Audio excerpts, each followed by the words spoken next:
ಮಥುರಾವನ್ನು ಸಂಪೂರ್ಣವಾಗಿ ನಾಶ ಮಾಡಿ, ಯಾಕೆಂದರೆ ಅದು ಹಿಂದೂಗಳಿಗೆ ಪವಿತ್ರ ನಗರ. ಇದು ಕ್ರೂರ ಇಸ್ಲಾಮಿಕ್ ಆಕ್ರಮಣಕಾರ ಅಹಮದ್ ಶಾ ಅಬ್ದಾಲಿ 1760 ಅಕ್ಟೋಬರ್ 17ರಂದು ಹೊರಡಿಸಿದ್ದ ಆದೇಶ. ಇದರ ನಂತರ 3 ದಿನಗಳ ಕಾಲ ಹಿಂದೂಗಳ ಹತ್ಯಾಕಾಂಡ ನಡೆಯಿತು. ದೇವಾಲಯಗಳನ್ನು ನಾಶಪಡಿಸಲಾಯಿತು. ಬೀದಿಗಳಲ್ಲಿ ರಕ್ತಸಿಕ್ತ ಹೋಳಿಯನ್ನು ಆಚರಿಸಲಾಯಿತು. ಆಕ್ರಮಣಕಾರ ಅಬ್ದಾಲಿ ತನ್ನ ಕ್ರೂರ ಪಠಾಣಿ ಸೈನಿಕರಿಗೆ ಪ್ರತಿ ತಲೆಗೆ 5 ರೂಪಾಯಿ ಬಹುಮಾನ ನೀಡುವುದಾಗಿ ಭರವಸೆ ನೀಡಿದ್ದ. ಆಕ್ರಮಣಕಾರರಿಂದ ತಪ್ಪಿಸಿಕೊಳ್ಳಲು ಹಿಂದೂ ಮಹಿಳೆಯರು ಬಾವಿಗಳಿಗೆ ಮತ್ತು ಯಮುನಾ ನದಿಗೆ ಹಾರಿದರು. ಹಿಂದೂಗಳ ಹತ್ಯಾಕಾಂಡದ ನಂತರ ಯಮುನಾ ನದಿಯ ನೀರು 7 ದಿನಗಳವರೆಗೆ ಕೆಂಪು ಬಣ್ಣಕ್ಕೆ ತಿರುಗಿತ್ತು. ಆದರೆ ಮಹಾವನ್ ಮತ್ತು ಗೋಕುಲವನ್ನು ಶಸ್ತ್ರಸಜ್ಜಿತ ನಾಗಾಗಳು ರಕ್ಷಿಸಿದ್ದರು. ಆ ದಿನ ಅಬ್ದಾಲಿಯು ಮಥುರಾದ ದೈವತ್ವವನ್ನು ಹೇಗೆ ನಾಶಪಡಿಸಿದ ಎಂಬುದನ್ನು ತಿಳಿಯಲು ಈ ವಿಡಿಯೋ ನೋಡಿ. ಅಕ್ಟೋಬರ್ 17, 1760 ಮಥುರಾ ಬ್ರಿಜ್ ನಗರ. ಜನರು ಕೃಷ್ಣ ಮತ್ತು ರಾಧೆಯ ಭಕ್ತಿಯಲ್ಲಿ ಮುಳುಗಿದ್ದರು. ಬೀದಿಗಳಲ್ಲಿ ಡೋಲುಗಳನ್ನು ಬಾರಿಸುತ್ತಿದ್ದರು. ಮಹಿಳೆಯರು ಭಕ್ತಿಯಲ್ಲಿ ತಲ್ಲೀನರಾಗಿ ತಮ್ಮ ಛಾವಣಿಗಳಿಂದ ನೃತ್ಯವನ್ನು ವೀಕ್ಷಿಸುತ್ತಿದ್ದರು. ಆದರೆ ಕೆಲವೇ ಕ್ಷಣಗಳ ನಂತರ ಅಲ್ಲಿ ಸಾವಿನ ಬಿರುಗಾಳಿಯೇ ಬೀಸಿತು. 20,000 ಕ್ರೂರ ಇಸ್ಲಾಮಿಕ್ ಪಠಾಣರ ಸೈನ್ಯವು ಮಥುರಾವನ್ನು ಆಕ್ರಮಿಸಿತು. ಇಸ್ಲಾಮಿಕ್ ಆಕ್ರಮಣಕಾರ ಅಹಮದ್ ಶಾ ಅಬ್ದಾಲಿಯ ಆದೇಶಗಳು ಸ್ಪಷ್ಟವಾಗಿದ್ದವು.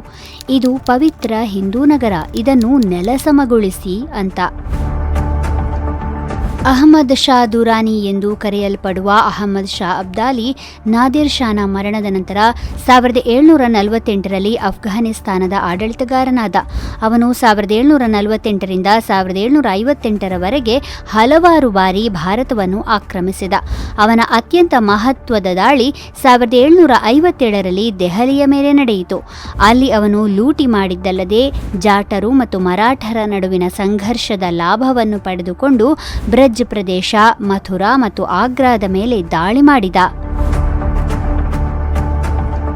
ಅಕ್ಟೋಬರ್ 17, 1760ರಂದು ಪಾಣಿಪತ್ ಕದನದ ನಂತರ ಅಬ್ದಾಲಿಯು ಮಥುರಾವನ್ನು ಆಕ್ರಮಿಸಿದ. ಮಥುರಾವನ್ನು ಲೂಟಿ ಮಾಡಲು ಅವನು ತನ್ನ 2 ಆಕ್ರಮಣಕಾರಿ ಮುಖ್ಯಸ್ಥರ ನೇತೃತ್ವದಲ್ಲಿ 20,000 ಉಗ್ರ ಪಠಾಣ್ ಸೈನಿಕರನ್ನು ಕಳುಹಿಸಿದ. ಅವರಿಗೆ ಮಥುರಾ ನಗರವು ಹಿಂದೂಗಳಿಗೆ ಪವಿತ್ರ ಸ್ಥಳವಾಗಿದೆ, ಅದನ್ನು ಸಂಪೂರ್ಣವಾಗಿ ನಾಶ ಮಾಡಿ, ನೀವು ಹೋದಲ್ಲೆಲ್ಲ ಹತ್ಯೆ ಮತ್ತು ಲೂಟಿ ಮಾಡಿ, ನಾಸ್ತಿಕರ ತಲೆಗಳನ್ನು ತನ್ನಿ, ಪ್ರತಿ ತಲೆಗೆ 5 ರೂಪಾಯಿ ಬಹುಮಾನ ಎಂಬ ಆದೇಶವನ್ನು ನೀಡಲಾಯಿತು. ಮಥುರಾದಲ್ಲಿ ಇಸ್ಲಾಮಿಕ್ ಆಕ್ರಮಣಕಾರರ ಕ್ರೂರ ಭಯೋತ್ಪಾದನೆಯಿಂದ ಬೀದಿಗಳಲ್ಲಿ ಶವಗಳ ರಾಶಿಯೇ ಬಿದ್ದಿತು. ಅಬ್ದಾಲಿಯ ಆಕ್ರಮಣಕಾರಿ ಸೈನ್ಯವು ಸತತ 3 ದಿನಗಳ ಕಾಲ ಹತ್ಯಾಕಾಂಡವನ್ನು ನಡೆಸಿತು.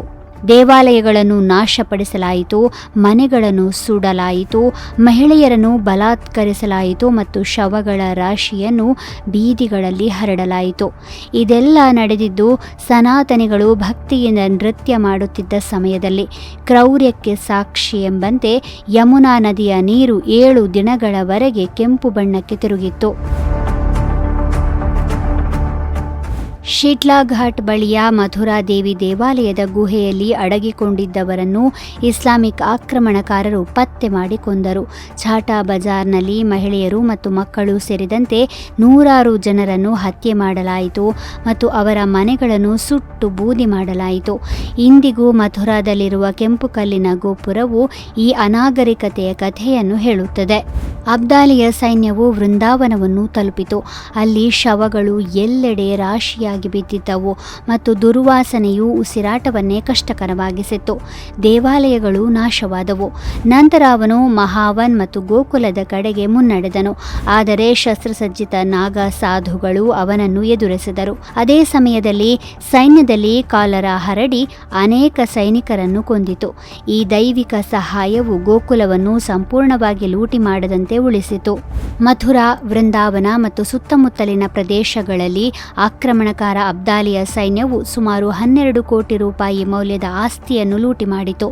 ಈ ಸಮಯದಲ್ಲಿ ಹಿಂದೂ ಮಹಿಳೆಯರು ತಮ್ಮ ಮಾನ ಉಳಿಸಿಕೊಳ್ಳಲು ಬಾವಿಗಳು ಮತ್ತು ಯಮುನಾ ನದಿಗೆ ಹಾರಿ ತಮ್ಮ ಪ್ರಾಣವನ್ನೇ ತ್ಯಾಗ ಮಾಡಿದರು. ಆದರೂ ಮೊಘಲ್ ಆಕ್ರಮಣಕಾರ ಸೈನ್ಯವು ಸಾವಿರಾರು ಹಿಂದೂ ಮಹಿಳೆಯರು ಮತ್ತು ಹುಡುಗಿಯರನ್ನು ಸೆರೆ ಹಿಡಿದು ಅಫ್ಘಾನಿಸ್ತಾನಕ್ಕೆ ಕರೆದೊಯ್ದಿತು. ಬದುಕುಳಿದವರನ್ನು ಸೈನಿಕರು ಸೆರೆ ಹಿಡಿದು ಕರೆದುಕೊಂಡು ಹೋದರು. ಅನೇಕರು ಗುಹೆಗಳಲ್ಲಿ ಅಡಗಿಕೊಂಡರು, ಆದರೆ ಅವರನ್ನು ಕೂಡ ಹುಡುಕಿ ಕೊಲ್ಲಲಾಯಿತು. ಮಥುರಾ ಮತ್ತು ವೃಂದಾವನದಂತಹ ಪವಿತ್ರ ಸ್ಥಳಗಳ ಮೇಲಿನ ದಾಳಿಗಳು ಹಿಂದೂ ಸಮಾಜದ ಮೇಲೆ ಆಳವಾದ ಮಾನಸಿಕ ಆಘಾತವನ್ನುಂಟು ಮಾಡಿದವು.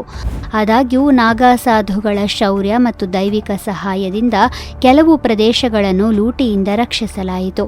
ನಂತರ ಮರಾಠರು ಪ್ರಾಬಲ್ಯವನ್ನು ಸ್ಥಾಪಿಸಿದರು ಮತ್ತು ನಗರಗಳ ಪುನರ್ವಸತಿ ಮಾಡಿದರು.